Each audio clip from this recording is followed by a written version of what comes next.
Good morning dear students, welcome back. ನಾನು ನಿಮ್ಮ physics professor doctor Nagaraj. Second P U C ಫಿಸಿಕ್ಸನ್ನು ನಾವು discuss ಮಾಡ್ತಾ ಇದ್ದೀವಿ. ಸೊ ಇಂದಿನ ಕೆಲವೊಂದು ವಿಡಿಯೋದಲ್ಲಿ ವೇವ್ ಆಪ್ಟಿಕ್ಸ್ ಅನ್ನೋ ಚಾಪ್ಟರನ್ನು ನಾನು ಟೀಚ್ ಮಾಡ್ತಾ ಇದ್ದೆ.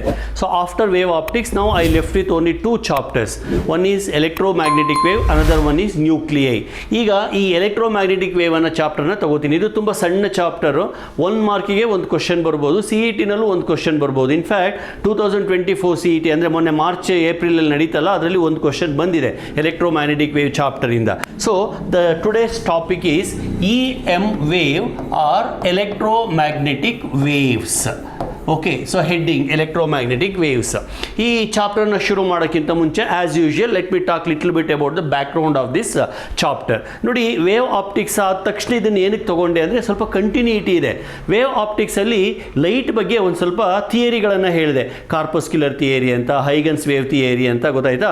ಕಾರ್ಪಸ್ಕ್ಯುಲರ್ theory was proposed by Newton. According to him light is a particle, stream of particles ಅಂತ. ವೇವ್ ಥಿಯರಿ ಪ್ರಕಾರ, ಹೈಗನ್ಸ್ ವೇವ್ ಥಿಯರಿ ಪ್ರಕಾರ light is a wave. It propagates in the form of wave by setting the disturbance in the medium. So it keeps on propagating. ಎಲ್ಲ ಕಡೆಗೂ ಹೀಗೆ ಹರಡ್ಕೊಂಡು ಅಲೆಗಳ ರೂಪದಲ್ಲಿ light ಹೋಗುತ್ತೆ ಅಂತ ಹೈಗನ್ ಹೇಳ್ತಾನೆ, ವೇವ್ ರೂಪದಲ್ಲಿ ಹೋಗುತ್ತೆ ಅಂತ. ಸೊ ಹೈಗನ್ಸ್ ಥಿಯರಿ ಸಕ್ಸಸ್ಫುಲ್ ಥಿಯರಿನೇ. ಹೈಗನ್ಸ್ ಥಿಯರಿನ ಉಪಯೋಗಿಸ್ಕೊಂಡು reflection, refraction, interference, diffraction, polarisation ಇವನ್ನೆಲ್ಲನೂ ಎಕ್ಸ್ಪ್ಲೈನ್ ಮಾಡಿದರು.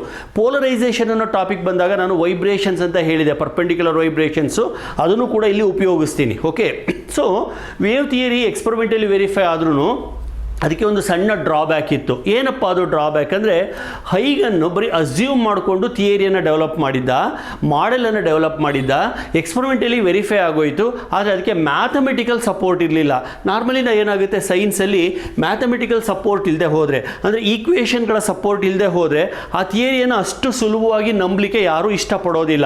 ಒಂದು ಥಿಯರಿ ಅಂತ ಬಂದರೆ ಅದಕ್ಕೆ ಮ್ಯಾಥಮೆಟಿಕಲ್ ಸಪೋರ್ಟು ಇರಬೇಕು ಮತ್ತು ಎಕ್ಸ್ಪೆರಿಮೆಂಟಲ್ ಕನ್ಫರ್ಮೇಷನ್ನು ಇರಬೇಕು. ಇದನ್ನು ನಾನು ಸಾಕಷ್ಟು ಸರ್ತಿ ಹೇಳಿದ್ದೀನಿ. ಈ ವಿಜ್ಞಾನ ಅನ್ನೋದು 2 ದೋಣಿಗಳಲ್ಲಿ ಹೋಗ್ತಾ ಇರುತ್ತೆ. ಒಂದು ಎಕ್ಸ್ಪೆರಿಮೆಂಟ್ ಅನ್ನೋ ದೋಣಿ, ಇನ್ನೊಂದು ಥಿಯರಿ ಅನ್ನೋ ದೋಣಿ. 2 ದೋಣಿಗಳು ಸಮಸಮವಾಗಿ ಹೋಗಬೇಕು.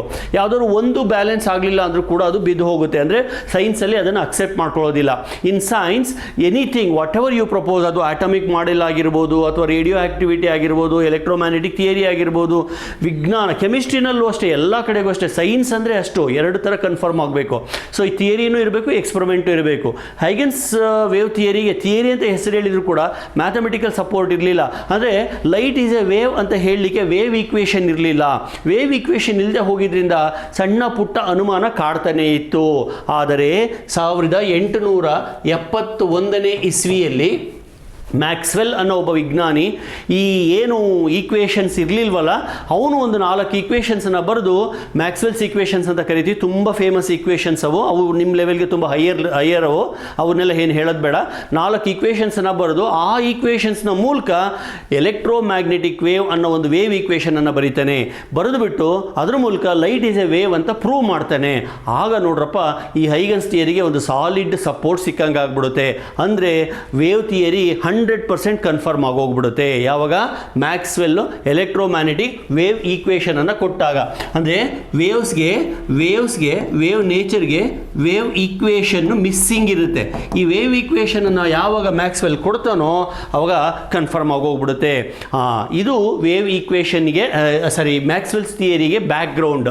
ಮ್ಯಾಕ್ಸ್ವೆಲ್ ಅನ್ನೋ ವಿಜ್ಞಾನಿ ನೋಡಿ ಏನು ಮಾಡ್ತಾನೆ, ಈ ಎಲೆಕ್ಟ್ರೋಸ್ಟ್ಯಾಟಿಕ್ಸು, ಮ್ಯಾಗ್ನೆಟಿಸಮ್ ಎರಡನ್ನು ಕಂಬೈನ್ ಮಾಡ್ತಾನೆ. ಅಲ್ಲಿವರೆಗೂ ಸಪ್ರೇಟಾಗಿ ಎಲೆಕ್ಟ್ರೋಸ್ಟ್ಯಾಟಿಕ್ಸ್, ಮ್ಯಾಗ್ನೆಟಿಸಮ್ ಬೆಳ್ಕೊಂಬಂದಿರ್ತವೆ.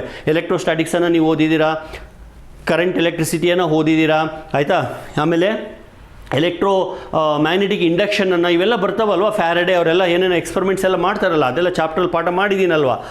ಆಯಿರ್ಸ್ಟೆಡ್ ಎಕ್ಸ್ಪೆರಿಮೆಂಟ್ ಮಾಡೋ ತನಕ ಕರೆಂಟ್ ಎಲೆಕ್ಟ್ರಿಸಿಟಿ ಮತ್ತು ಮ್ಯಾಗ್ನೆಟಿಸಮ್ ಬೇರೆ ಅಂತಂದರೆ ತಿಳ್ಕೊಂಡಿದ್ರು.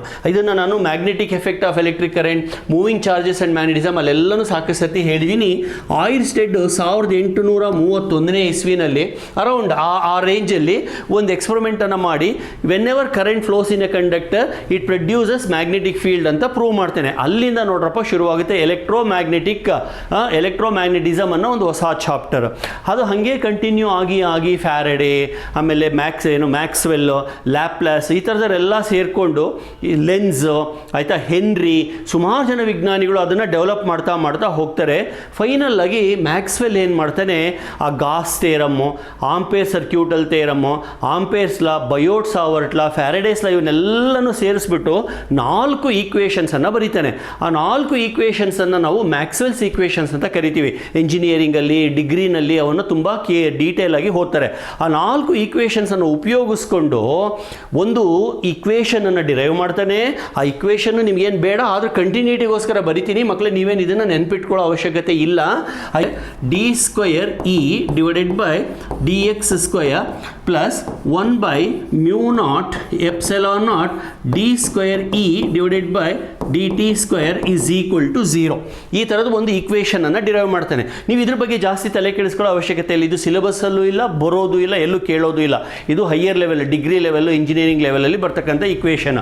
ಅದನ್ನು ಇಲ್ಲಿ ಯಾಕೆ ಹೇಳಿದೆ ಅಂದರೆ, I want to give some importance of the Maxwell's equations and Maxwell's theory.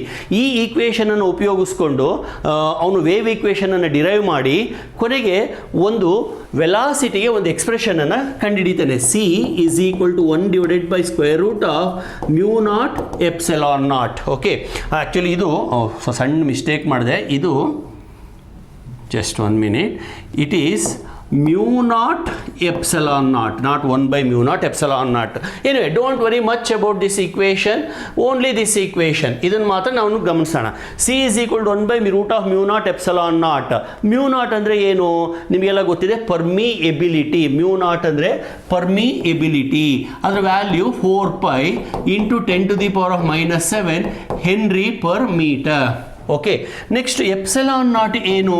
It is 8.85 into 10⁻⁻12 farad per metre. ಇದು ಎಲೆಕ್ಟ್ರೋಸ್ಟ್ಯಾಟಿಕ್ಸಲ್ಲಿ, ಇದು ಮ್ಯಾಗ್ನೆಟಿಸಮಲ್ಲಿ ಬಂದಿದೆ. ಈ ಎರಡೂ ವ್ಯಾಲ್ಯೂಸನ್ನು ಇದರಲ್ಲಿ ಹಾಕಿ ಕ್ಯಾಲ್ಕುಲೇಟ್ ಮಾಡಿದಾಗ ಅವನಿಗೆ ಏನು ಆನ್ಸರ್ ಬಂತು ಗೊತ್ತಾ? He got it as 3 into 10⁸ metre per second. This is nothing but speed of light, this is nothing but velocity of light. ಆದರೆ ಈ ಈಕ್ವೇಷನ್ಗಳನ್ನು ಡಿರೈವ್ ಮಾಡ್ಬೇಕಾದ್ರೆ ಅವನು ಒಂದು ಅಸಂಪ್ಷನ್ ಮಾಡ್ಕೊಂಡಿದ್ದ. ಏನಪ್ಪ ಅಂದರೆ, whenever electric field and magnetic field vibrate perpendicular to each other. Okay, whenever electric field and magnetic field vibrate perpendicular to each other, the resultant, they produce energy, the resultant energy will propagate in another perpendicular direction. For example, ಇದು ನೋಡಿ, ನನ್ನ ಕೈಯನ್ನು ನೋಡಿ, ಇದು ಮೂರು perpendicular ಆಗಿದೆ. Suppose if there is electric field vibrating like this is magnetic field vibrating like this, then electromagnetic energy produced will propagate in some other direction. So if you consider coordinate system like this, consider a coordinate system, three axis system, 3-dimensional coordinate system. I take this as x, this as y, this as z. If electric field is changing along this direction, if electric field is varying along this direction, if the magnetic field is changing in this direction, okay, then ಅಂದರೆ electric field magnetic field vibrating perpendicular to each other, ಈ ಥರ vary ಆದರೆ then the resultant energy will propagate in another perpendicular direction with this velocity, that is 1/√μ0 epsilon naught, that is 3 into 10⁸. So this is nothing but electromagnetic wave. So Maxwell is famous for 2 things. Number 1, he introduced the concept of electromagnetic wave, and also he introduced the concept of displacement current. ಇದ್ರ ಬಗ್ಗೆ ನಾನು ಆಮೇಲೆ ಮಾತಾಡ್ತೀನಿ. Displacement current ಅಂತ.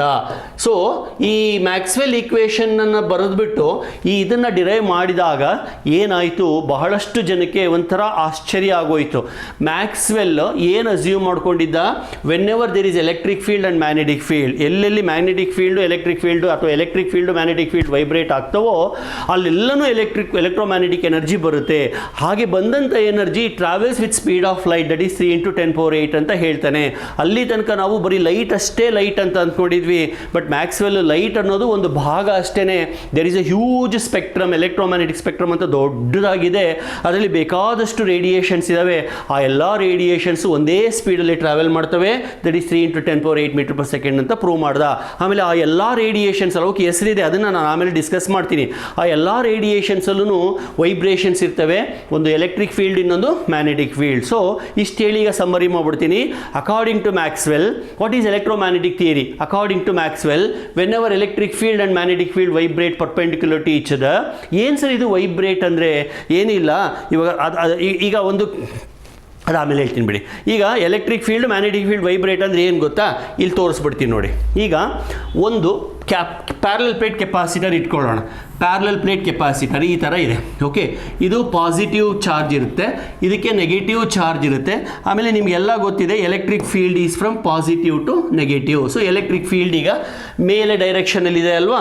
ಈಗ ನೀವೇನು ಮಾಡಿ, ಈ ಪ್ಲೇಟ್ಗಳನ್ನು ಉಲ್ಟಾ ಮಾಡಿ. ಉಲ್ಟಾ ಮಾಡೋದಂದರೆ ಪ್ಲೇಟ್ಗಳನ್ನು ಉಲ್ಟಾ ಮಾಡೋದಲ್ಲ, ಪಾಸಿಟಿವ್ ಪ್ಲೇಟ್ ನೆಗೆಟಿವ್ ಪ್ಲೇಟ್ಗಳನ್ನು ಹಿಂಗೆ ತಿರುಗಿಸೋದಲ್ಲ. ಈ ಪ್ಲೇಟನ್ನು ಪಾಸಿಟಿವ್ ಕನೆಕ್ಟ್ ಮಾಡಿ, ಈ ಪ್ಲೇಟನ್ನು ನೆಗೆಟಿವ್ ಕನೆಕ್ಟ್ ಮಾಡಿ. ಅಂದರೆ you change the polarity, you change the charge on the plates. ಅವಾಗ ಏನಾಗುತ್ತೆ? ಎಲೆಕ್ಟ್ರಿಕ್ ಫೀಲ್ಡ್ ಈ ಥರ ಆಗುತ್ತೆ ನೋಡಿ. ಎಲೆಕ್ಟ್ರಿಕ್ ಫೀಲ್ಡ್ ಹೀಗಿತ್ತು, ಹೀಗಾಯಿತು, ಹೀಗೆ ಹೀಗೆ ಹೀಗೆ ಹೀಗೆ ವೇರಿ ಆಗ್ತಾ ಇದೆಯಲ್ವಾ? ಅಂದರೆ ನಾವು you are having variable electric field. So whenever there is variable electric field, the direction keeps on changing. Okay, ಈಗ ನಾನು ಎರಡು ಪ್ಯಾರಲಲ್ ಪ್ಲೇಟ್ಗಳನ್ನು ಹಿಂಗೆ ಇಟ್ಕೊಂಡು ಫಸ್ಟ್ ಇದನ್ನು ಪಾಸಿಟಿವ್ಗೆ ಇದನ್ನು ನೆಗೆಟಿವ್ ಕನೆಕ್ಟ್ ಮಾಡಿದೆ, ನೆಕ್ಸ್ಟ್ ಇದನ್ನು ನೆಗೆಟಿವ್ಗೆ ಇದನ್ನು ಪಾಸಿಟಿವ್ ಕನೆಕ್ಟ್ ಮಾಡಿದೆ. ಅವಾಗ ಎಲೆಕ್ಟ್ರಿಕ್ ಫೀಲ್ಡ್ ಹಿಂಗೆ ಹಿಂಗೆ ಹಿಂಗೆ ಹಿಂಗೆ ಹಿಂಗೆ ಹಿಂಗೆ ಚೇಂಜ್ ಆಯಿತು, ಎಲೆಕ್ಟ್ರಿಕ್ ಫೀಲ್ಡ್ ವೇರಿಯೇಷನ್ ಆಯ್ತಲ್ವಾ? ಈಗ ಒಂದು ಕೆಲಸ ಮಾಡೋಣ, ಎರಡು ಬಾರ್ ಮ್ಯಾಗ್ನೆಟ್ಗಳನ್ನು ತಗೊಳ್ಳೋಣ. ಈ ಕಡೆ ನಾರ್ತ್ ಪೋಲ್ ಇದೆ, ಈ ಕಡೆ ಸೌತ್ ಪೋಲ್ ಇದೆ. Okay, and you know magnetic field is always from south to north. Magnetic field is from north to south. Okay, ನಾರ್ತಿಂದ ಹೊರಟು ಸೌತ್ ಕಡೆಗೆ ಹೋಗುತ್ತೆ, north pole south pole. Next ಏನು ಮಾಡಿ, ಉಲ್ಟಾ ಮಾಡಿ, ಇಲ್ಲಿ ನಾರ್ತ್ ಇಲ್ಲಿ ಸೌತ್, ಅವಾಗ ಮತ್ತೆ ಡೈರೆಕ್ಷನ್ ಚೇಂಜ್ ಆಯ್ತಲ್ವಾ? So whenever there is change in the magnetic polarity, direction also changes. So ಹೀಗೆ I can even introduce the changing magnetic field ಅಥವಾ changes in the magnetic field ಅಷ್ಟೇ. So ನೀವು ಸುಮ್ಮನೆ ಕೆಪಾಸಿಟರ್ನ connect ಮಾಡಿ ಒಂದು battery connect ಮಾಡಿ ಬಿಟ್ಟರೆ ಎಲೆಕ್ಟ್ರಿಕ್ ಫೀಲ್ಡ್ ಏನು ಚೇಂಜ್ ಆಗಲ್ಲ. ಅಥವಾ ಮ್ಯಾಗ್ನೆಟ್ಸನ್ನು ಸುಮ್ಮನೆ ಹಿಂಗೆ ಇಟ್ಕೊಂಡಿದ್ರೆ ಅದೇನು ಚೇಂಜ್ ಆಗಲ್ಲ. ನಾರ್ತನ್ನು ಇಲ್ಲಿಗೆ ತರೋದು, ಸೌತನ್ನು ಅಲ್ಲಿಗೆ ತೊಗೊಂಡೋದು, ಮತ್ತೆ ತರೋದು, ಮತ್ತೆ ತೊಗೊಂಡೋಗೋದು, ಹೀಗೆ ಹೀಗೆ ಹೀಗೆ ಮಾಡಿದಾಗ ವೇರಿಯಬಲ್ ಆಗ್ತಾ ಹೋಗುತ್ತೆ. ಇಲ್ಲಿ ಮ್ಯಾಕ್ಸ್ವೆಲ್ ಪ್ರಕಾರ ಸ್ಟಡಿ ಅಂದರೆ ಕಾನ್ಸ್ಟೆಂಟ್ ಆಗಿರೋ ಎಲೆಕ್ಟ್ರಿಕ್ ಫೀಲ್ಡ್ ಆಗಲಿ, ಕಾನ್ಸ್ಟೆಂಟ್ ಆಗಿರೋ ಮ್ಯಾಗ್ನೆಟಿಕ್ ಫೀಲ್ಡಿಂದಾಗಲಿ ಯಾವ ಪ್ರಯೋಜನವೂ ಇಲ್ಲ. ಅದೇ ಈ ಥರ ಎಲೆಕ್ಟ್ರಿಕ್ ಫೀಲ್ಡು ವೇರಿ ಆಗ್ತಾ ಹೋಗಬೇಕು, ಹೆಚ್ಚಾಗೋದು ಕಡಿಮೆ ಆಗೋದು, ಹೆಚ್ಚಾಗೋದು ಕಡಿಮೆ ಆಗೋದು, ಚೇಂಜ್ ಆಗ್ತಾ ಹೋಗಬೇಕು. ಮ್ಯಾಗ್ನೆಟಿಕ್ ಫೀಲ್ಡು ವೇರಿ ಆಗ್ತಾ ಹೋಗಬೇಕು ಪರ್ಪೆಂಡಿಕ್ಯುಲರ್ ಆಗಿ. So electric field magnetic field, electric field magnetic field change ಆಗ್ತಾ ಹೋದರೆ ಆ ಚೇಂಜಸ್ಸಿಂದ ಒಂದು ಎನರ್ಜಿ ಉತ್ಪತ್ತಿ ಆಗುತ್ತಂತೆ. ಹಾಗೆ ಉತ್ಪತ್ತಿ ಆದಂಥ ಎನರ್ಜಿ ಇನ್ನೊಂದು ಡೈರೆಕ್ಷನಲ್ಲಿ ಮೂವ್ ಆಗುತ್ತಂತೆ. ಆ ಎನರ್ಜಿಯನ್ನೇ ಅವನು ಎಲೆಕ್ಟ್ರೋಮ್ಯಾಗ್ನೆಟಿಕ್ ಎನರ್ಜಿ ಅಂದ.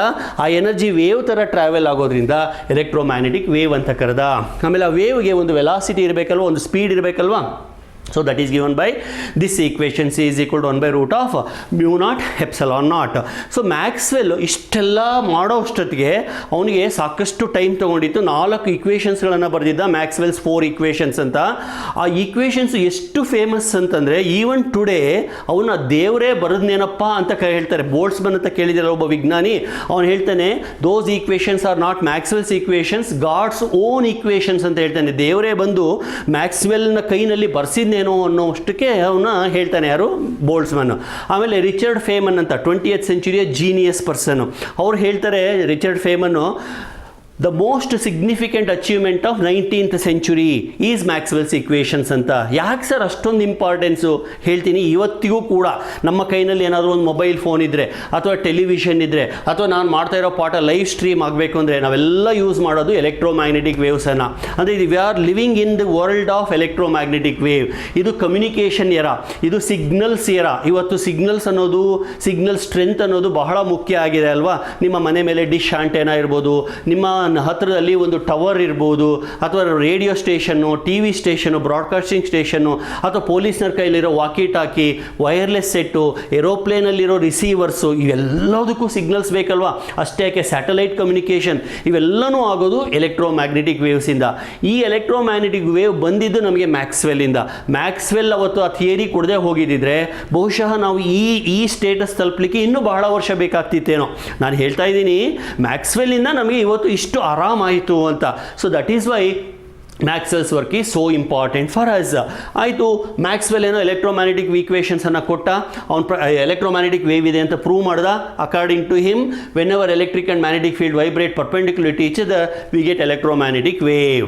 ಓಕೆ, ಸೊ ಎಲೆಕ್ಟ್ರೋಮ್ಯಾಗ್ನೆಟಿಕ್ ವೇವ್ ಬರಬೇಕು ಅಂತಂದರೆ ಮುಖ್ಯವಾಗಿ 2 ಕಂಡೀಷನ್ಸ್ ಇರಬೇಕು. ನಂಬರ್ 1, ಅಲ್ಲಿ ಎಲೆಕ್ಟ್ರಿಕ್ ಫೀಲ್ಡ್ ಮತ್ತು ಮ್ಯಾಗ್ನೆಟಿಕ್ ಫೀಲ್ಡ್ ಇರಬೇಕು, ಎಲೆಕ್ಟ್ರಿಕ್ ಫೀಲ್ಡ್ ಮತ್ತು ಮ್ಯಾಗ್ನೆಟಿಕ್ ಫೀಲ್ಡ್ ಇರಬೇಕು. ಆಮೇಲೆ ಅವೆರಡು ವೇರಿ ಆಗ್ತಾ ಇರಬೇಕು ಮ್ಯೂಚುವಲಿ ಪರ್ಪೆಂಡಿಕ್ಯುಲರ್ ಡೈರೆಕ್ಷನಲ್ಲಿ. ಒಂದು ವೇಳೆ ಇದು ಎಲೆಕ್ಟ್ರಿಕ್ ಫೀಲ್ಡು, ಮ್ಯಾಗ್ನೆಟಿಕ್ ಫೀಲ್ಡು ಹಿಂಗೆ ಇದ್ದರೆ no use. Electric field and magnetic field always should vibrate are very perpendicular to each other. ಅವೆರಡೂ ಪರಸ್ಪರ ಲಂಬಕೋನದಲ್ಲಿ ಅಂದರೆ ಪರ್ಪೆಂಡಿಕ್ಯುಲರ್ ಆಗಿ ವೇರಿ ಆದಾಗ ಬರುವಂತಹ ಎನರ್ಜಿಯೇ ಎಲೆಕ್ಟ್ರೋಮ್ಯಾಗ್ನೆಟಿಕ್ ವೇವ್. ಅರ್ಥ ಆಯ್ತಲ್ವಾ? ಇದು ಮ್ಯಾಕ್ಸ್ವೆಲ್ಸ್ ಥಿಯರಿ. ಇದನ್ನು 1871ನೇ ಇಸ್ವಿನಲ್ಲಿ ಅವನು ಹೇಳಿ ಅವನು ಎಕ್ಸ್ಪೆರಿಮೆಂಟಲ್ಲಿ ವೆರಿಫೈ ಮಾಡಲಿಲ್ಲ. ಅಂದರೆ ಒಂದು ಎಲೆಕ್ಟ್ರಿಕ್ ಫೀಲ್ಡು ಒಂದು ಮ್ಯಾಗ್ನೆಟಿಕ್ ಫೀಲ್ಡನ್ನು ತೊಗೊಂಡು ಅವನು ವೆರಿಫೈ ಮಾಡಲಿಲ್ಲ. ಆ್ಯಕ್ಚುಲಿ ಈಗ ಒಂದು ಚಾರ್ಜ್ ಫಾರ್ ಎಕ್ಸಾಂಪಲ್ ಒಂದು ಚಾರ್ಜ್, ಆಲ್ರೆಡಿ ನೀವು ಎಲೆಕ್ಟ್ರೋಸ್ಟ್ಯಾಟಿಕ್ಸನ್ನು ಓದಿದ್ದೀರಾ. ಒಂದು ಚಾರ್ಜ್ ಇದೆ ಅಂತ ಅಂದ್ಕೊಳ್ಳಿ. Charge just 1 minute. ಒಂದು ಚಾರ್ಜ್ ಇದೆ, ಇದು ಪಾಸಿಟಿವ್ ಚಾರ್ಜ್ ಅಂತ ಅಂದ್ಕೊಳ್ಳೋಣ. ನಿಮಗೆಲ್ಲ ಗೊತ್ತಿರೋ ಹಂಗೆ ಇದ್ರ ಸುತ್ತಲೂ ಕೂಡ ಎಲೆಕ್ಟ್ರಿಕ್ ಫೀಲ್ಡ್ ಇರುತ್ತೆ ಅಲ್ವಾ? ಆ ಎಲೆಕ್ಟ್ರಿಕ್ ಫೀಲ್ಡಿನ ವ್ಯಾಲ್ಯೂ ಎಲ್ಲೋ ಒಂದು ಕಡೆ ಬರೀಬೇಕು ಅಂತಂದರೆ E is equal to Q, okay, that is magnitude of this charge, divided by 4 pi epsilon naught d square, where d is this distance. ಇದೆಲ್ಲ ಎಲೆಕ್ಟ್ರೋಸ್ಟ್ಯಾಟಿಕ್ಸಲ್ಲಿ ಓದಿದ್ದೀರಾ. ಸೊ ನೀವು ದೂರ ಹೋಗ್ತಾ ಡಿಸ್ಟೆನ್ಸ್ ಜಾಸ್ತಿ ಆಗ್ತಾ ಎಲೆಕ್ಟ್ರಿಕ್ ಫೀಲ್ಡ್ ಕಡಿಮೆ ಆಗುತ್ತೆ. ಒಟ್ಟಲ್ಲಿ ಒಂದು ಚಾರ್ಜಿನ ಸುತ್ತ ಎಲೆಕ್ಟ್ರಿಕ್ ಫೀಲ್ಡ್ ಇರುತ್ತೆ. ಇದು ಚಾರ್ಜ್ ಅಂತ ಅಂದ್ಕೊಂಡ್ರೆ, let me change the colour, this is charge ಅಂದ್ಕೊಳ್ಳಿ. ಈ ಚಾರ್ಜಿನ ಸುತ್ತ ಎಲೆಕ್ಟ್ರಿಕ್ ಫೀಲ್ಡ್ ಇರುತ್ತೆ. ಓಕೆ, ಯಾವುದೋ ಒಂದು ಪರ್ಟಿಕ್ಯುಲರ್ ಜಾಗದಲ್ಲಿ ಎಲೆಕ್ಟ್ರಿಕ್ ಫೀಲ್ಡ್ ಇಷ್ಟಿರುತ್ತೆ.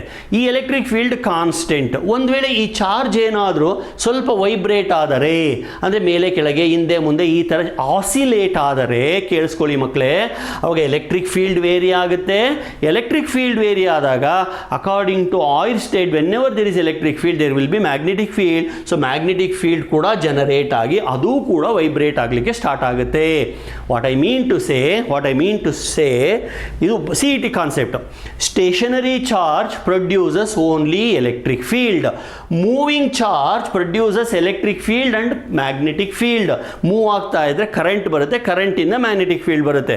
ಮೂವ್ ಆಗೋ ಬದಲಿಗೆ ವೈಬ್ರೇಟ್ ಆದರೆ ಅಥವಾ ಮೂವ್ಮೆಂಟಲ್ಲಿ ಆಕ್ಸಿಲರೇಷನ್ ಆದರೆ, ಅಂದರೆ ವೆಲಾಸಿಟಿ ಕೀಪ್ಸ್ ಆನ್ ಚೇಂಜಿಂಗ್ ಆದರೆ, ಅವಾಗ ನೆನ್ಪಿಟ್ಕೊಳ್ಳಿ, we get electric field and magnetic field both are variable fields. So 3 ಪಾಯಿಂಟನ್ನು ಹೇಳ್ತೀನಿ. ಸ್ಟೇಷನರಿ ಚಾರ್ಜ್, ಸ್ಟೆಡಿ ಚಾರ್ಜ್ ಅಥವಾ stationary charge produces only electric field. Steady charge produces only electric field. Moving charge produces both electric and magnetic field. ಗೊತ್ತಾಯ್ತಾ? accelerated charge ಅಥವಾ oscillating charge produces variable electric and magnetic field. Variable electric and magnetic field ಅಂದರೆ indirect ಆಗಿ it produces electromagnetic wave ಅಂತಂದೇ ಅರ್ಥ. So remember, steady charge won't produce electromagnetic wave, moving charge won't produce electromagnetic wave, but oscillating charge ಅಥವಾ accelerating charge produces electromagnetic wave. ಯಾಕೆ ಅಂದರೆ ಮ್ಯಾಕ್ಸ್ವೆಲ್ಲಿನ ಪ್ರಕಾರ ಅಲ್ಲಿ variable electric ಇರಬೇಕು, variable magnetic field ಇರಬೇಕು, variable electric field ಇರಬೇಕು, variable magnetic field ಇರಬೇಕು. ಇದ್ದರೆ ಮಾತ್ರ ಎಲೆಕ್ಟ್ರೋಮ್ಯಾಗ್ನೆಟಿಕ್ ವೇವ್ ಬರುತ್ತೆ. ಈ ಥರದ ಎಲೆಕ್ಟ್ರೋಮ್ಯಾಗ್ನೆಟಿಕ್ ವೇವನ್ನು ಪ್ರೊಡ್ಯೂಸ್ ಮಾಡೋಕ್ಕೆ ನಾನಾ ಥರದ ದಾರಿಗಳಿದ್ದಾವೆ, ಬೇರೆ ದಾರಿಗಳಿದ್ದಾವೆ. ಅದರಲ್ಲಿ ಒಂದು ದಾರಿ ಏನಪ್ಪ ಅಂದರೆ ಒಂದು ಚಾರ್ಜನ್ನು ಹಿಂದೆ ಮುಂದೆ ಮೂವ್ ಮಾಡೋದು. ಇನ್ಫ್ಯಾಕ್ಟ್ ಈ ಪ್ರಿನ್ಸಿಪಲನ್ನು ಅಡಾಪ್ಟ್ ಮಾಡಿಕೊಂಡೆ ನಾವು ಡೈಪೋಲ್ಸ್ಗಳನ್ನು, ಆ್ಯಂಟೆನಾಗಳನ್ನು ಪ್ರೊಡ್ಯೂಸ್ ಮಾಡ್ತೀವಿ. ಈಗ T V antenna, dish antenna ಇವೆಲ್ಲ ಹೇಳ್ತೀವಲ್ಲ, ಇದರಲ್ಲೆಲ್ಲ ಈ ಕಾನ್ಸೆಪ್ಟನ್ನೇ ಅಡಾಪ್ಟ್ ಮಾಡ್ಕೊಂಡಿರೋದು. ಗೊತ್ತಾಯ್ತಲ್ವಾ? ಸೊ ಮ್ಯಾಕ್ಸ್ವೆಲ್ಸ್ ಇಕ್ವೇಷನ್ಸಿಂದ ಮ್ಯಾಕ್ಸ್ವೆಲ್ಸ್ ಥಿಯರಿ ಬಂತು, ಮ್ಯಾಕ್ಸ್ವೆಲ್ಸ್ ಥಿಯರಿಯಿಂದ ಎಲೆಕ್ಟ್ರೋಮ್ಯಾಗ್ನೆಟಿಕ್ ವೇವ್ ಈಕ್ವೇಷನ್ ಬಂತು. ಆ ಎಲೆಕ್ಟ್ರೋಮ್ಯಾಗ್ನೆಟಿಕ್ ವೇವ್ನ ಪ್ರಾಪರ್ಟೀಸನ್ನು ನಾನು ಆಮೇಲೆ ಹೇಳ್ತೀನಿ. ಆ ಎಲೆಕ್ಟ್ರೋಮ್ಯಾಗ್ನೆಟಿಕ್ ವೇವ್ನ ಇಂಪಾರ್ಟೆನ್ಸನ್ನು ಹೇಳ್ತಾ ಇದ್ದೀನಿ ಇವಾಗ. ಆಮೇಲೆ ಎಲೆಕ್ಟ್ರೋಮ್ಯಾಗ್ನೆಟಿಕ್ ವೇವ್ ಅಂತಂದರೆ ಅಂತಂದರೆ ಬರೀ ವಿಸಿಬಲ್ ಲೈಟ್ ಅಲ್ಲ, ಅದು ಹಿಂದೆನೂ ಇದೆ ಮುಂದೆನೂ ಇದೆ, ತುಂಬ ರೇಡಿಯೇಷನ್ಸ್ ಇದ್ದಾವೆ. ಆ ರೇಡಿಯೇಷನ್ಸನ್ನು ಒಂದು ಅರೇಂಜ್ ಮಾಡಿರೋದೇ, ಒಂದು ಆರ್ಡ್ರಲ್ಲಿ ಅರೇಂಜ್ ಮಾಡಿರೋದನ್ನೇ ನಾವು ಎಲೆಕ್ಟ್ರೋಮ್ಯಾಗ್ನೆಟಿಕ್ ಸ್ಪೆಕ್ಟ್ರಮ್ ಅಂತ ಕರಿತೀವಿ. So the sequential arrangement of electromagnetic radiations is known as electromagnetic spectrum. ಈಗ ಒಂದು ಬೇಸಿಕ್ ಈಕ್ವೇಷನ್ ಏನಪ್ಪ ಅಂತಂದರೆ C is equal to F lambda. C is speed of light, F is frequency, lambda is wavelength. Okay, ಈಗ wavelength ಜಾಸ್ತಿ ಆದರೆ frequency ಕಡಿಮೆ ಆಗುತ್ತೆ. Conversely wavelength ಕಡಿಮೆ ಆದರೆ ಫ್ರೀಕ್ವೆನ್ಸಿ ಜಾಸ್ತಿ ಆಗುತ್ತೆ. Because for light C is constant, it is 3 into 10 to the power of 8 meter per second. This is the speed of light. ನಮಗೆ ಇರೋ ಎಲೆಕ್ಟ್ರೋಮ್ಯಾಗ್ನೆಟಿಕ್ ರೇಡಿಯೇಷನ್ಸು ಎಲ್ಲನೂ ಒಂದೇ ಫ್ರೀಕ್ವೆನ್ಸಿ ಇಲ್ಲ, ಎಲ್ಲನೂ ಒಂದೇ ವೇವ್ ಲೆಂತ್ ಇಲ್ಲ, ಬೇರೆ ಬೇರೆ ಫ್ರೀಕ್ವೆನ್ಸಿ, ಬೇರೆ ಬೇರೆ ವೇವ್ ಲೆಂತ್ ಇದೆ. ನೆನ್ಪಿಟ್ಕೊಳ್ಳಿ, ಫ್ರೀಕ್ವೆನ್ಸಿ ಜಾಸ್ತಿ ಇದ್ದರೆ ಎನರ್ಜಿ ಜಾಸ್ತಿ. E is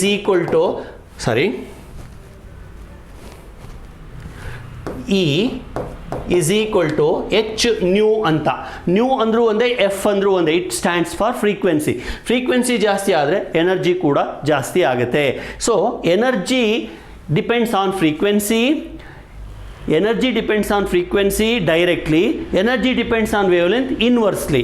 ಇದನ್ನು ನಾವು energy E is equal to H C divided by lambda ಅಂತ ಕೂಡ ಬರಿಬೋದು. ಲ್ಯಾಂಬ್ಡಾ ಜಾಸ್ತಿ ಆದರೆ ಎನರ್ಜಿ ಕಡಿಮೆ ಆಗುತ್ತೆ. ಸೊ ಈಗ ಲ್ಯಾಂಬ್ಡಾ ಬೇಸಿಸ್ ಮೇಲೆ ಅಥವಾ ಫ್ರೀಕ್ವೆನ್ಸಿ ಬೇಸಿಸ್ ಮೇಲೆ ನಾವು ಅರೇಂಜ್ ಮಾಡಿದರೆ ಆ ಬರೋದನ್ನೇ ನಾವು ಎಲೆಕ್ಟ್ರೋಮ್ಯಾಗ್ನೆಟಿಕ್ ಸ್ಪೆಕ್ಟ್ರಮ್ ಅಂತ ಕರಿತೀವಿ. ನೋಡಿ, ಹೈಯೆಸ್ಟ್ ಎನರ್ಜಿ, ಲೋಯೆಸ್ಟ್ ಎನರ್ಜಿ, ಈ ಥರ ಮಾಡ್ಕೊಂಡು ಹೋಗ್ತೀನಿ. ಹೈಯೆಸ್ಟ್ ಎನರ್ಜಿನ ಅಥವಾ ಲೋಯೆಸ್ಟ್ ಫ್ರೀಕ್ವೆನ್ಸಿ, ಎನರ್ಜಿ ಬಿಟ್ಬಿಡೋಣ, ಎನರ್ಜಿ ಕಾನ್ಸೆಪ್ಟೇ ಬೇಡ, frequency, lowest frequency, highest frequency ಆ ಥರ ತೊಗೊಳ್ಳೋಣ. ಅಥವಾ ವೇವ್ ಲೆಂತ್ ಯಾವ ಥರ ಒಂದಾರು ತೊಗೊಳ್ಳೋಣ. ಈಗ ನಾನೇನು ಮಾಡ್ತೀನಿ, highest frequency of the order of 10 to the power of 20 Hz. Okay, highest frequency ಬರ್ತಾ ಬರ್ತಾ ಬರ್ತಾ ಫ್ರೀಕ್ವೆನ್ಸಿ ಕಡಿಮೆ ಆಗಿ ವೇವ್ ಲೆಂತ್ ಜಾಸ್ತಿ ಆಗ್ತಾ ಹೋಗುತ್ತೆ. ಇದು frequency 10 to the power of 20 Hz ಅಂತಂದರೆ ವೇವ್ ಲೆಂತು ತುಂಬ ಕಡಿಮೆ, 0.001 ನ್ಯಾನೋಮೀಟರ್ ಆ ಥರ. ಅಂದರೆ about 10 to the power of -12 metre. Okay, so ಈ ರೇಂಜಲ್ಲಿ ಇರ್ತಕ್ಕಂಥ ರೇಡಿಯೇಷನ್ಸನ್ನು ನಾವು ಗಾಮಾ ರೇಡಿಯೇಷನ್ಸ್ ಅಂತ ಕರಿತೀವಿ. Gamma radiations are highly energetic because their frequency is very high and their wavelength is very small. And gamma radiations are so strong that they are able to pass through our body, pass through the building, okay, and also they kill our body cells. Gamma rays are highly dangerous, but they are electromagnetic waves. ಬರೀ dangerous ಅಷ್ಟೇ ಅಲ್ಲ, ಅವುಗಳಿಂದ ಸ್ವಲ್ಪ use ಕೂಡ ಇದೆ. ಅದನ್ನು ಒಂದು ಟೇಬಲಲ್ಲಿ ತೋರಿಸ್ತೀನಿ, ಅದು ಆಮೇಲೆ ಬರ್ತೀನಿ ನಾನು. ಈಗ ಹೈಯೆಸ್ಟ್ ಫ್ರೀಕ್ವೆನ್ಸಿ ಆಯಿತು, ಅದಕ್ಕಿಂತ ಸ್ವಲ್ಪ ಕಡಿಮೆ ಫ್ರೀಕ್ವೆನ್ಸಿ ಅಂತ ತಗೊಂಡ್ರೆ ಬರೋದನ್ನು ನಾವು ಎಕ್ಸ್ ರೇಸ್ ಅಂತ ಕರಿತೀವಿ. ಓಕೆ, ಎಕ್ಸ್ ರೇಸ್ ಬಂದು ಗಾಮಾ ರೇಸ್ಗಿಂತ ಸ್ವಲ್ಪ less energetic, but still they are dangerous. ಆಮೇಲೆ ಬರೋದು ಅಲ್ಟ್ರಾ ವೈಲೆಟ್, ಆಮೇಲೆ ಬರೋದು ವಿಸಿಬಲ್. ನಮಗೇನು ಕಣ್ಣಿಗೆ ಕಾಣಿಸುತ್ತಲ್ಲ ಅದು ಇಲ್ಲಿದೆ, ಅಲ್ಲೇ ನಾವು ವಿಬ್ ಗಯಾರ್ ಅನ್ನೋ 7 ಬಣ್ಣಗಳನ್ನು ನೋಡೋದು. ನಮಗೆ ಪ್ರಪಂಚ ಕಾಣಿಸ್ತಾ ಇರೋದು ಆ ಲೈಟಿಂದನೇ. ಸುತ್ತಮುತ್ತ ಇರೋ ಗಿಡ ಮರ ಪ್ರಾಣಿ ಪಕ್ಷಿ ಎಲ್ಲ ನಾವು ನೋಡ್ಲಿಕ್ಕೆ ಸಾಧ್ಯ ಆಗಿರೋದು ವಿಸಿಬಲ್ ಲೈಟಿಂದ ಮಾತ್ರ. ಸೊ ನೋಡಿ, ಗಾಮಾ ರೇ ಆಯಿತು, ಎಕ್ಸ್ ರೇ ಆಯಿತು, ಯು ವಿ ಅಲ್ಟ್ರಾ ವೈಲೆಟ್ ಆಯಿತು, ವಿಸಿಬಲ್ ಆಯಿತು. ಅದಕ್ಕಿಂತನೂ ಕಡಿಮೆ ಎನರ್ಜಿ ಇರೋದು ಇನ್ಫ್ರಾರೆಡ್ ಅಂತ ಕರಿತೀವಿ, ಇನ್ಫ್ರಾರೆಡ್ ರೇಸ್. ಅದಕ್ಕಿಂತನೂ ಕಡಿಮೆ ಎನರ್ಜಿ ಇರೋದನ್ನು ಮೈಕ್ರೋ ವೇವ್ಸ್ ಅಂತ ಕರಿತೀವಿ. ಅದಕ್ಕಿಂತಲೂ ಕಡಿಮೆ ಇರೋದನ್ನು ರೇಡಿಯೋ ವೇವ್ಸ್ ಅಂತ ಕರಿತೀವಿ. ಸೊ ಇದನ್ನೇ ಎಲೆಕ್ಟ್ರೋಮ್ಯಾಗ್ನೆಟಿಕ್ ಸ್ಪೆಕ್ಟ್ರಮ್ ಅಂತ ಕರೆಯೋದು. So in electromagnetic spectrum we have 1, 2, 3, 4, 5, 6, 7 categories. One is gamma ray, highly energetic ray. Next is X-ray. Next is UV, visible, infrared, micro, radio wave. So ಇವುಗಳ wave length ಮತ್ತು ಫ್ರೀಕ್ವೆನ್ಸಿಯನ್ನು ನೆನ್ಪಿಟ್ಕೊಳ್ಳಿ. ಆಮೇಲೆ ಅವಳ ಯೂಸಸನ್ನು ನೆನ್ಪಿಟ್ಕೊಳ್ಳಿ. ಅದನ್ನು ನಾನು ಇಲ್ಲಿ ತೋರಿಸ್ತೀನಿ, ಇಲ್ಲೊಂದು ಸ್ಲೈಡಲ್ಲಿ ತೋರಿಸ್ತೀನಿ. Okay, this is the electromagnetic spectrum. If this is not visible, after the explanation I will display it once again. So first is radio wave, lowest energy. It's wavelength is around 0.1 metre. Diffraction ಅನ್ನೋ ಚಾಪ್ಟರ್ನಲ್ಲಿ ನಾನು ಅದನ್ನು ಹೇಳಿದ್ದೀನಿ. And we can produce them using accelerating or decelerating accelerating electrons in aerials ಅಂದರೆ antenna. Okay, next ಅವನ್ನ ಹೆಂಗೆ ಕಂಡುಹಿಡಿಯೋದು? Receiver aerial, ನಿಮ್ಮ ಕಾರ್ ಮೇಲೆ ರಿಸೀವರ್ ಏರಿಯಲ್ ಇರುತ್ತೆ ಅಥವಾ ರೇಡಿಯೋಗೆ ಏರಿಯಲ್ ಇರುತ್ತೆ, ಆ ರಿಸೀವರ್ ಏರಿಯಲಿಂದ ಕಂಡುಹಿಡಿಬೋದು. ಅದರ ಮೇನ್ ಯೂಸ್ ಏನು? ಕಮ್ಯುನಿಕೇಷನ್ ಪರ್ಪಸ್ಗೆ ಅದನ್ನು ಯೂಸ್ ಮಾಡ್ತೀವಿ. Communication purpose we use it. Okay, so ಹಾಗೆ ಮೈಕ್ರೋವೇವ್ ಅದಕ್ಕಿಂತ ಸ್ವಲ್ಪ ಸ್ಟ್ರಾಂಗ್ ಆಗಿರ್ತವೆ. ನಿಮ್ಮ ಮನೆಯಲ್ಲಿ ಓವನ್ ಅಂತ ಕೇಳಿರ್ಬೋದಲ್ವ, ಮೈಕ್ರೋವೇವ್ ಓವನ್, ಅಲ್ಲಿ ಆ ಎಲೆಕ್ಟ್ರೋಮ್ಯಾಗ್ನೆಟಿಕ್ ರೇಡಿಯೇಷನ್ಸನ್ನು ಬಳಸ್ತೀವಿ. ಅವುಗಳ ವೇವ್ ಲೆಂತ್ ಬಂದು 0.1 ಮೀಟರಿಂದ 0.1 ಮೀಟರಿಂದ 1 ಮಿಲಿಮೀಟರ್ ತನಕ ಇರುತ್ತೆ. ನಾನು ಹೇಳ್ತೀನಿ, ಈ ಕಾಲಮನ್ನು ಸ್ವಲ್ಪ ನೆನ್ಪಿಟ್ಕೊಳ್ಳಿ. ಮೈಕ್ರೋವೇವ್ಸಿನ ರೇಂಜು 0.1 ಮೀಟರಿಂದ 1 ಮಿಲಿಮೀಟರ್ ತನಕ ದೇ ಆರ್ ಪ್ರೊಡ್ಯೂಸ್. ಇವೆಲ್ಲ ಏನು ಬೇಕಾಗೋದಿಲ್ಲ, ಇದು ಎಕ್ಸಾಂಪಲ್ಸ್ ಅಥವಾ ಯೂಸಸ್ ಅನ್ನು ನೆನ್ಪಿಟ್ಕೊಳ್ಳಿ. ಓಕೆ, ಆಮೇಲೆ infrared radiation normally satellite communications ಅಲ್ಲಿ ಅದನ್ನು ಯೂಸ್ ಮಾಡ್ತಾರೆ ನೋಡಿ. Remote sensing image, TV remotes, ಈ ಥರ ಎಲ್ಲನ. ಸೊ ಟಿವಿ ರಿಮೋಟಲ್ಲಿ ಮನೆಯಲ್ಲಿ ಟಿವಿ ಇರುತ್ತಲ್ವ, ಹೀಗೆ ಪ್ರೆಸ್ ಮಾಡಿದರೆ ಅಲ್ಲಿ ಎಲೆಕ್ಟ್ರೋಮ್ಯಾಗ್ನೆಟಿಕ್ ರೇಡಿಯೇಷನ್ ಎಮಿಟ್ ಆಗುತ್ತೆ. ಸೊ ಅಲ್ಲಿ ಬರೋದು ಇನ್ಫ್ರಾರೆಡ್ ರೇಡಿಯೇಷನ್. ನೆಕ್ಸ್ಟ್ ಬರೋದು visible light. Visible light is from 700 nanometre to 400 nanometre. ರೇಂಜಸನ್ನು ಸ್ವಲ್ಪ ನೆನ್ಪಿಟ್ಕೊಳ್ಳಿ. ವೇವ್ ಲೆಂತ್ ಗೊತ್ತಿದ್ರೆ ನೀವು ಫ್ರೀಕ್ವೆನ್ಸಿಯನ್ನು ಕಂಡುಹಿಡಿಬೋದು. ಹೆಂಗೆ ಸರ್? F is equal to C divided by lambda formula ಹಾಕೊಂಡ್ಬಿಟ್ರೆ ಆಗೋಯ್ತು. F is equal to C by lambda ಹಾಕಿದರೆ ನಿಮಗೆ ವೇವ್ ಲೆಂತ್ ಬಂದು ಹೋಗ್ಬಿಡುತ್ತೆ, ಫ್ರೀಕ್ವೆನ್ಸಿ ಬಂದು ಹೋಗ್ಬಿಡುತ್ತೆ. ಹಾಗೆ ನೆಕ್ಸ್ಟ್ ಬರೋದು ಅಲ್ಟ್ರಾ ವೈಲೆಟ್ ರೇಡಿಯೇಷನ್ಸನ್ನು ಯೂಸ್ ಮಾಡಿಕೊಂಡು ನಾವು ವಾಟರ್ ಪ್ಯೂರಿಫೈ ಮಾಡ್ಬೋದು ಅಥವಾ ಅದರೊಳಗಡೆ ಇರ್ತಕ್ಕಂಥ ಸಣ್ಣ ಜಮ್ಸನ್ನು ಕಿಲ್ ಮಾಡ್ಬೋದು. ಹೋಟೆಲಲ್ಲಿ ಹಾಕಿರ್ತಾರೆ ಗಮನಿಸಿ, ಒಂದು ಬ್ಲೂ ಕಲರ್ ಲೈಟನ್ನು ಹಾಕಿರ್ತಾರೆ, ಅಲ್ಲಿ ನೊಣ ಅಥವಾ ಸೊಳ್ಳೆ ಅಥವಾ ಯಾವ್ದಾದ್ರು ಫ್ಲೈಸ್ ಇತ್ತು ಅಂದರೆ ಹೋಗಿ ಅದರೊಳಗಡೆ ಸಿಕ್ಕಾಕೊಳ್ತವೆ. ಅಲ್ಟ್ರಾ ವೈಲೆಟ್ ರೇಸನ್ನು ಅಲ್ಲಿ ಯೂಸ್ ಮಾಡ್ತಾರೆ. ಆಮೇಲೆ ಫೇಕ್ ಕರೆನ್ಸಿ ಕೋಟಾ ನೋಟು ಅಂತೀವಲ್ಲ, ಅದನ್ನು ಡಿಟೆಕ್ಟ್ ಮಾಡೋದು ಬ್ಯಾಂಕ್ಗಳಲ್ಲಿ ಇಟ್ಕೊಂಡಿರ್ತಾರೆ. ಆಮೇಲೆ ಅಲ್ಟ್ರಾ ವೈಲೆಟ್ ರೇಡಿಯೇಷನ್ಸನ್ನು ಉಪಯೋಗಿಸ್ಕೊಂಡು ನಾವು ಸ್ಟೆರಿಲೈಸ್ ಮಾಡ್ಬೋದು. ಹಾಸ್ಪಿಟಲ್ಗಳಲ್ಲಿ ಕತ್ತರಿ ಅಥವಾ ಸಿಸರ್ ಏನೇನೋ ನೈಫು, ನೀಡಲ್ಲು, ಇವನ್ನೆಲ್ಲ ಸ್ಟೆರಿಲೈಸ್ ಮಾಡ್ತಾರೆ. ಆಮೇಲೆ ಮನೆಯಲ್ಲಿ UV RO ಅಂತ ಕೇಳಿರಬೇಕು ನಿಮ್ಮ ವಾಟರ್ ಫಿಲ್ಟರ್ಗಳಲ್ಲಿ, ಅಲ್ಲಿ ನೀರನ್ನು ಪ್ಯೂರಿಫೈ ಮಾಡಲಿಕ್ಕೆ UV ರೇಸನ್ನು ಬಳಸ್ತಾರೆ. ನೆಕ್ಸ್ಟ್ ಬರೋದು ಎಕ್ಸ್ರೇ ಬಗ್ಗೆ ನಿಮಗೆಲ್ಲ ಗೊತ್ತಿದೆ. ಮೆಡಿಕಲ್ ಫೀಲ್ಡ್, ಕೈಯೋ ಕಾಲಲ್ಲೋ ಏನಾದ್ರು ಸ್ವಲ್ಪ ಫ್ರ್ಯಾಕ್ಚರ್ಸೋ ಅಥವಾ ಬೋನ್ ರಿಲೇಟೆಡ್ ಪ್ರಾಬ್ಲಮ್ ಇತ್ತು ಅಂದರೆ ಡಾಕ್ಟರ್ ಹತ್ರ ಹೋದಾಗ ಫಸ್ಟ್ ಹೇಳೋದೆ ಎಕ್ಸ್ರೇ ತೆಗಿಸಿ ಅಂತ ಹೇಳಿ. ಓಕೆ, ಎಕ್ಸ್ರೇನ ಮೆಡಿಕಲ್ ಫೀಲ್ಡಲ್ಲಿ ಯೂಸ್ ಮಾಡ್ತಾರೆ. ಮತ್ತು ಗಾಮಾ ರೇಸ್, ನಾನು ಆವಾಗಲೇ ಹೇಳಿದೆ ತುಂಬ ಡೇಂಜರಸ್ ಅಂತ, ಆದರೂ ಕೂಡ ಅವನು ಉಪಯೋಗಿಸ್ತೀವಿ. ಯಾಕೆ ಅಂತಂದರೆ ಗಾಮಾ ರೇಸನ್ನು ಉಪಯೋಗಿಸ್ಕೊಂಡು ಕ್ಯಾನ್ಸರ್ ಸೆಲ್ಲನ್ನು ಕಿಲ್ ಮಾಡ್ಬೋದು. ಈ ಥರ ಎಲೆಕ್ಟ್ರೋಮ್ಯಾಗ್ನೆಟಿಕ್ ಸ್ಪೆಕ್ಟ್ರಮ್ ಅಂದರೆ ಮ್ಯಾಕ್ಸ್ವೆಲ್ ಪ್ರಕಾರ ಇವೆಲ್ಲನೂ ಎಲೆಕ್ಟ್ರೋಮ್ಯಾಗ್ನೆಟಿಕ್ ವೇವ್ಸೇ. ಇವೆಲ್ಲದಕ್ಕೂ ಒಂದು ಕಾಮನ್ ಪ್ರಾಪರ್ಟಿ ಏನಪ್ಪ ಅಂದರೆ they have common wavelength, that is C is equal to 3 × 10⁸ metre per second. So ಇದು ಮ್ಯಾಕ್ಸ್ವೆಲ್ಸ್ ಥಿಯರಿ ಆಯಿತು, ಎಲೆಕ್ಟ್ರೋಮ್ಯಾಗ್ನೆಟಿಕ್ ಸ್ಪೆಕ್ಟ್ರಮ್ ಆಯಿತು. ಆಯಿತಾ? ಸೊ ನನ್ನ ನೆಕ್ಸ್ಟ್ ಸ್ಲೈಡಲ್ಲಿ ಈ ಎಲೆಕ್ಟ್ರೋಮ್ಯಾಗ್ನೆಟಿಕ್ ವೇವ್ಸನ್ನು ಈಕ್ವೇಷನ್ ಮೂಲಕ ಬರೀತೀನಿ ನೋಡಿ. ಈಗ ಎಲೆಕ್ಟ್ರೋಮ್ಯಾಗ್ನೆಟಿಕ್ ವೇವ್ Z ಆಕ್ಸಿಸಲ್ಲಿ ಹೋಗ್ತಾ ಇದೆ, ಹೀಗೆ Z ಆಕ್ಸಿಸಲ್ಲಿ ಹೋಗ್ತಾ ಇದೆ. ಓಕೆ, ಈ ಥರ ವೇವ್ ಬರಬೇಕಂದ್ರೆ Y ಆಕ್ಸಿಸಲ್ಲಿ ಮ್ಯಾಗ್ನೆಟಿಕ್ ಫೀಲ್ಡ್ ಇರಬೇಕು, X ಆಕ್ಸಿಸಲ್ಲಿ ಎಲೆಕ್ಟ್ರಿಕ್ ಫೀಲ್ಡ್ ಇರಬೇಕು, ತಿಳ್ಕೊಳ್ಳಿ. ಓಕೆ, ಸೊ ಈ ಎಲೆಕ್ಟ್ರಿಕ್ ಫೀಲ್ಡನ್ನು ನಾವು ಹೀಗೆ ಬರೀಬಹುದು. EX is equal to E0 into okay sine of omega T minus K Z ಅಂತ ಬರಿತೀವಿ. Omega T minus K Z ಯಾಕೆ ಅಂದರೆ the wave is propagating along Z axis. ಅದೇ ಥರ BY is equal to B0 into sine of omega T minus K ಝೆಡ್ಡೇ ಆಗುತ್ತೆ.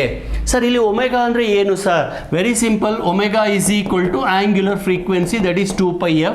K ಅಂದರೆ ಏನು sir? It is nothing but 2π divided by lambda, wave number. ಇವನ್ನೆಲ್ಲ ನಾವು ವೇವ್ಸ್ನಲ್ಲೇ ಕಲ್ತಿರ್ತೀವಿ. ನಾವು if you take omega divided by K ಏನಾಗುತ್ತೆ ನೋಡಿ, 2πf divided by 2π by lambda. 2π cancel ಆಗಿ ಲ್ಯಾಂಬ್ಡಾ ಮೇಲೆ ಹೋಗುತ್ತೆ, ಎಫ್ ಲ್ಯಾಂಬ್ಡಾ. ಏನಿದೆ F lambda? velocity. So omega by k is nothing but c. So velocity of light is also given by this equation. C is equal to omega by k. So c ಗೆ f lambda ಅಂತ ಒಂದು equation ಇದೆ, omega by k ಅಂತ ಒಂದು equation ಇದೆ. ಅಷ್ಟೇ ಅಲ್ಲ, E0 divided by B0 ಅಂತ ಕೂಡ ಒಂದು ಈಕ್ವೇಷನ್ ಇದೆ. ಗೊತ್ತಾಯ್ತಾ? ಸರಿ, ಈಗ ಇದಕ್ಕೆ ಬರ್ತೀನಿ. ಏನು ಎಲೆಕ್ಟ್ರೋಮ್ಯಾಗ್ನೆಟಿಕ್ ವೇವ್ ಇದೆಯಲ್ಲ, ಇಲ್ಲಿ electric field, magnetic field vibrate ಆಗ್ತಾ ಇರ್ತವೆ ಅಂತ ಹೇಳಿದೆ.